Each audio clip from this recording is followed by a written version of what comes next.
This episode of The Turning Shed is brought to you by the Walnut Log and Nova Woodworking. Smart tools, powerful solutions. Welcome to The Turning Shed. My name is Jeff, and today we're going to make a bottle stopper. I also want to spend a little time working on using a rotary texture tool. The one that I'm going to demonstrate today is the Sorby Mini Spiral. You can get a lot of different patterns and variations using the different accessories that come with the kit. I'm only going to use one wheel and show a couple of different techniques where you change the position of the rotary cutting head in order to get some different effects. There are many different styles of bottle stopper kits available to the wood turner. You can use some really nice high-end stainless steel varieties. There are other assorted metal types in different price ranges. On the low side, there is a cork kit, which is basically a piece of cork with a hole drilled through it that you glue to a dowel rod. My problem with those is sometimes the production quality is not great and the hole is drilled slightly off center. This doesn't work well for what I want to put out. Honestly, the style that I prefer is a silicone variety. Like the cork version, it does rely on a hardwood dowel that needs to be glued into a hole in your bottle stopper blank. I've already done that on mine. But this style will fit in both bottles that have corks and bottles that have twist-off caps. It gives you much more flexibility in your finished item, and for me as a craft fair vendor and an online seller, I prefer to be able to make my stoppers in a slightly more affordable manner that will allow my customers to have the flexibility of using it on whatever types of bottle they want, which does include olive oil bottles as well. So, without any further hullabaloo, let's get started and turn a bottle stopper.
So let's get the tool rest back in here and I'll talk you through this particular process as well. All right, we start out with the tool rest at a point where it will put your texturing tool about on center. I am using the Sorby Mini Rotary Tool. That is this one here. It is a bevel tool. You sharpen it like a bevel tool. You get a diamond card file and run across the this sloping bevel in order to get this sharpened properly.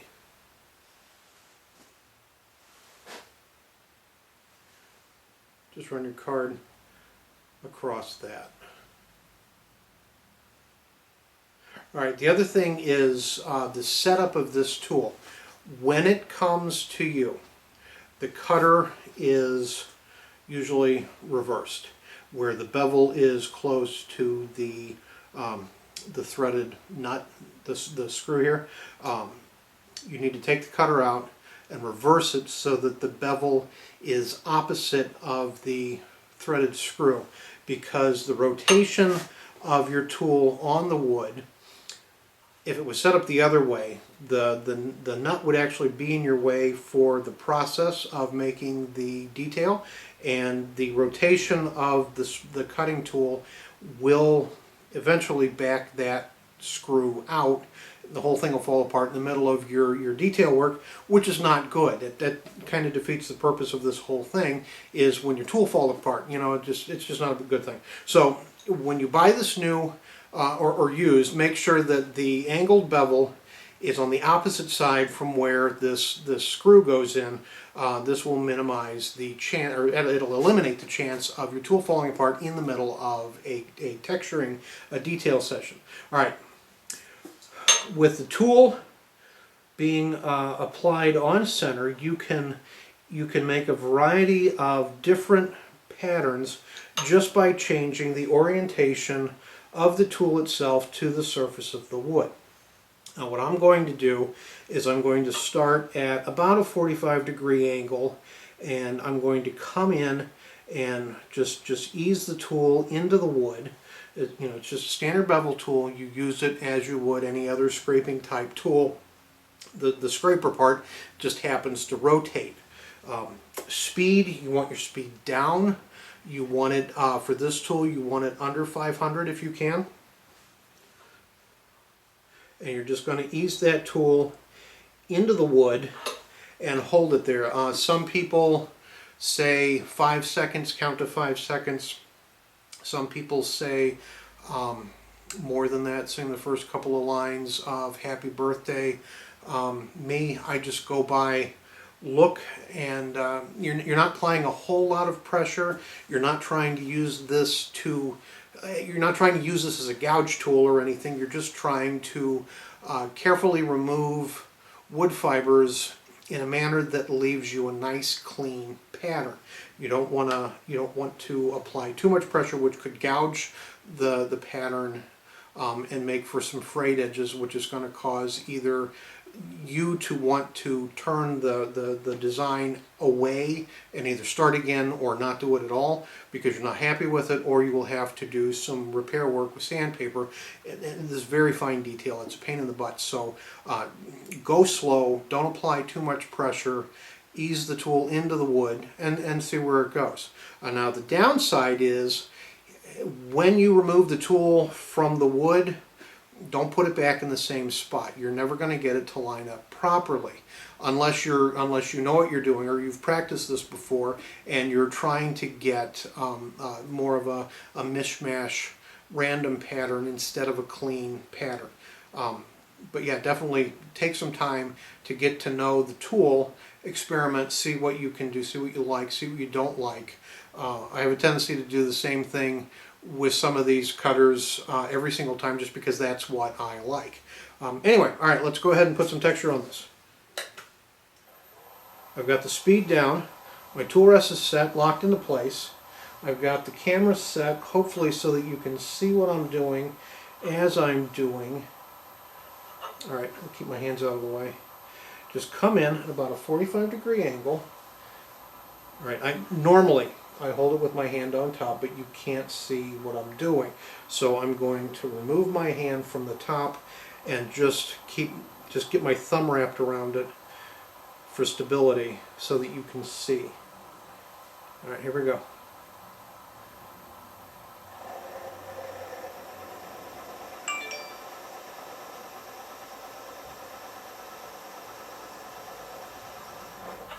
And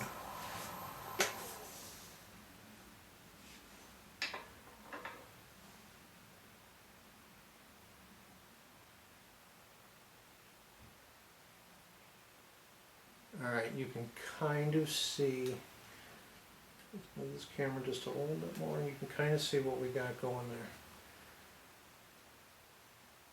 All right, we got a neat little spiral. So what I'm going to do next is I'm going to approach straight on the outside of that spiral. I'm going to approach straight on and see if I can't get a different kind of pattern next to that spiral. Power on, tool on center, touch the tool to the wood, hold steady.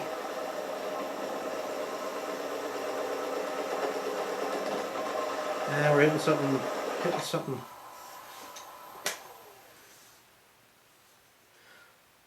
Okay. It jumped a little bit. You can see where I got some extra chatter in there. But the pattern's starting to take shape. Alright, we're going to approach at a different angle in a third spot and apply the last round of texture. Hands back on top. It's very hard to hold in a manner that gets my hand out of the way, so you're just going to have to look at my hand, and we'll get this the pattern applied.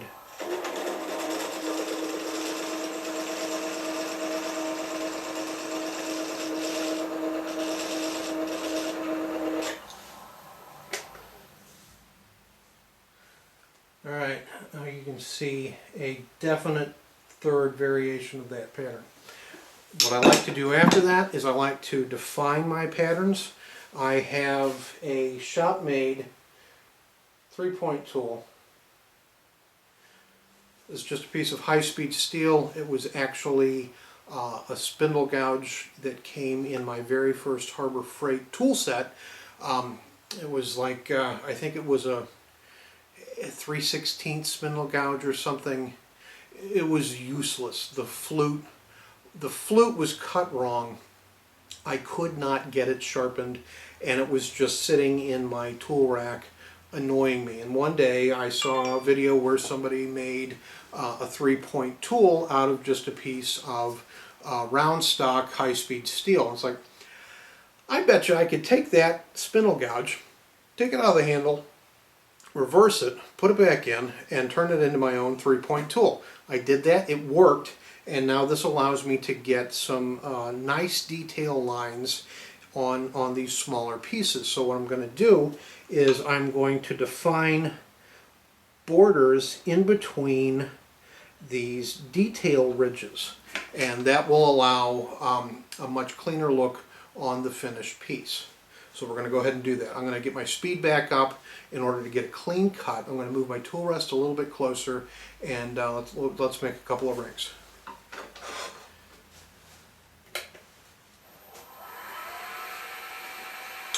All right, first ring.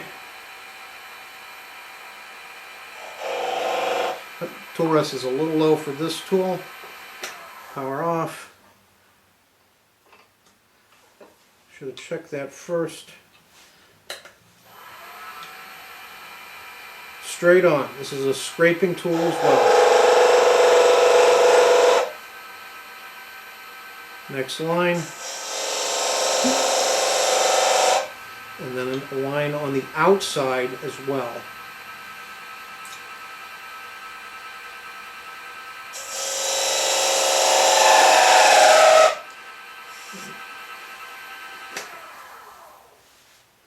Alright, now you can see how that really cleaned up that detail. And then in order to finish this, we go back to the Scotch-Brite pads with the speed up and just burnish away any loose chips or wood fibers. Clean up your pattern.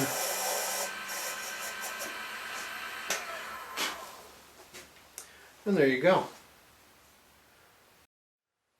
Not too shabby. It's really simple. It's really fast.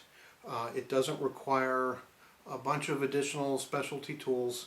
I can do a lot of different texture patterns with just this one tool, and I believe the basic set came with 2 or 3 different cutters. I don't change them out very often because I don't have to, but I can. If you want to get into detailing work like this, I've been asked if I could only have one kind of detail tool, and I do have several different varieties. Honestly, the Sorby Mini Spiral would be my absolute choice if I can only have one left to use for the rest of my turning existence, just because I find that I can do really cool detail on small pieces, and the small pieces seem to benefit the most from just a little bit of extra detail.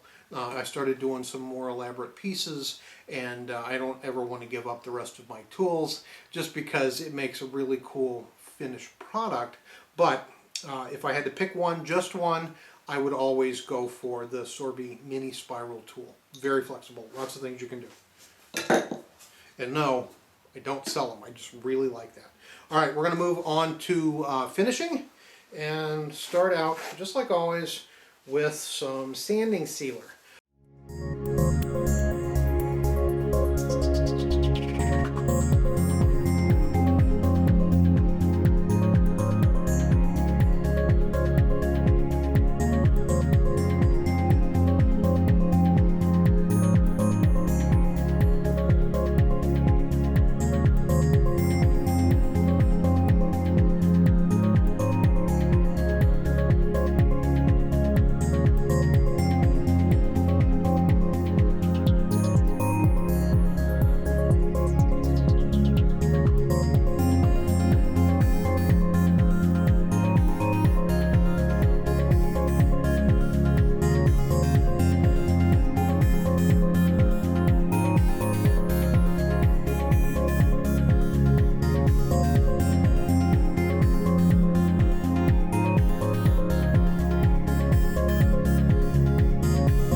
I hope you enjoyed me going through this process. I enjoyed turning the piece. Bottle stoppers are a lot of fun.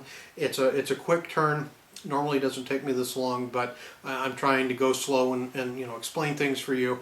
I hope you try to do some texturing, because this is a lot of fun. And as you can see, just a little bit will take a pretty good piece and make it something really special, because people, even on a natural finish wood like this, people are going to come up and they're going to see that and they're going to run their fingers over it, and while this is very smooth and has the nice detail and a good feel in the hand, this is cool because it's got that texture. Now in one of my future videos, I will also show you how to use a gilding wax to really highlight something like the detail on this piece. Anyway, thank you for stopping by the turning shed. I hope you learned a thing or two. If you did enjoy it, please subscribe. There's a button on one of the sides here that you click to subscribe. It's either up here or over there or something. And if you have any questions, you can leave them in the comments. You can contact me on Facebook, on Instagram. All of those contact points will be down in the description area. My email will be down there as well. If you have any questions, comments, let me know. I enjoy talking to people about wood turning, so please feel free to reach out and let me know your thoughts if you like the project or not. Anyway, my name is Jeff. This is the Turning Shed. I hope you had a good time, and I'll see you next time.